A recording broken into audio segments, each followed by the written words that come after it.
names, Maricela Rivera. So she's kind of going into some of her testimony, and we're going to see a couple of these. So in or about the fall of 2023, she was asked for mentoring. She asked for mentoring time with the Olsons. Olsons invited them and her husband to, and Carlos Rivera collectively, to lunch with him and Sandra under the guise of providing mentorship.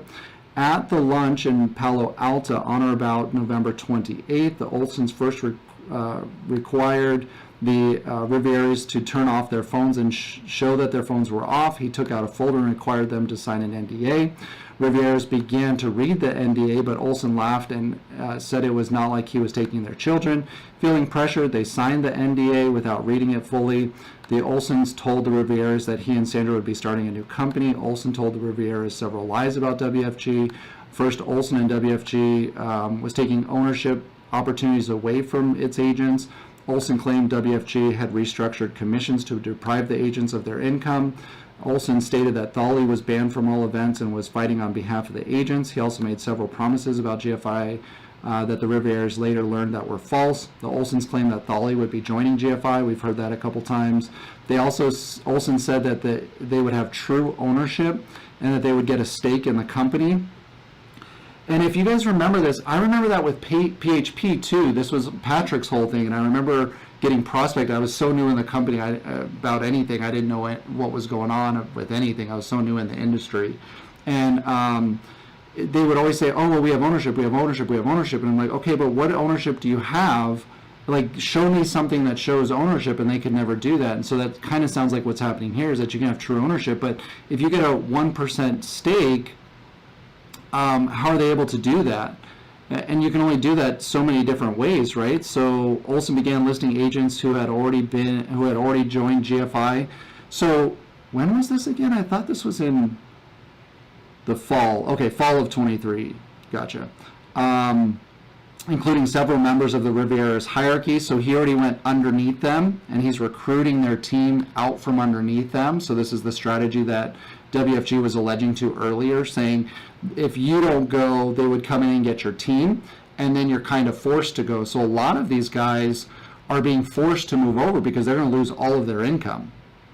And so Olson promised that the hierarchy would carry over to GFI. So Olson is basically promising that if you come over too, we'll make sure that we put these guys back under you so you can keep your income.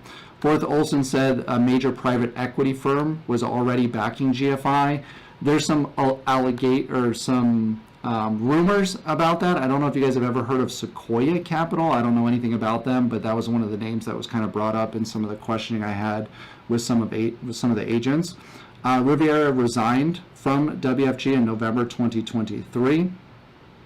So this was obviously happening before Eric got terminated, because Eric didn't get terminated, I think, till like the middle or end of January. So on or about the 2nd, Frank Richards, a colleague of Olson's, requested a Zoom meeting with the Riveras. At the meeting on January 2nd, he required them to do the firewall, which is what we were talking about, kind of the CYA. Regarding reading the first page of the ICA, Richard said that he had to go to another meeting and that she should sign it so they could discuss what would happen. Feeling pressured, she signed that one as well. GFI charged her $200 for her application. They added her to the signal to discuss group meetings. On the 17th, Thali participated in a WFG meeting informing agents that he was not leaving. Rivera began to question the statements made by Olson. She spoke with other colleagues Olson had said were joining. These colleagues informed her they were not going. Oh, so he was saying some people were going. She's finding out that they're not going. Rivera also researched the private equity firm and learned that it was not backing GFI. Somebody had mentioned, oh my gosh, what was the other company? I can't remember the name of it, but apparently that wasn't one of them. She also realized the claim about everyone receiving 1% ownership did not make sense, as a maximum of only 100 people can get ownership. And if they're already at 5,000 people, do they divide the ownership equally? Is it only when you hit EMD, whatever it might be? But he was willing to give them 1%. But you can't give everybody 1%. You just run out of percentages, right? So at this point, the Riveras decided to stop working with GFI and rejoin WFG. Yeah, so this was a question that I had earlier. What happens if you are formerly with WFG, you leave and you go to GFI? Will they let you come back? I don't know. Especially if you're signing the NDAs and everything else as you go. Oh my gosh, that's got to be terrible. Because imagine you're told that your team is leaving, and then you go over, and then you find out your team is not leaving, and now you're kind of like stuck between the two. Gosh, it's terrible. Reached out to her and asked if she was okay. Rivera reportedly tried to and eventually resigned from GFI when she re-registered with WFG on or about the end of January 2024. Okay, so it doesn't go through much of that process. I don't know what's happening there. I'd love to find out what happens to those agents if they want to come back and they were led there on false pretenses. I don't know, man. That's going to be tough. Okay.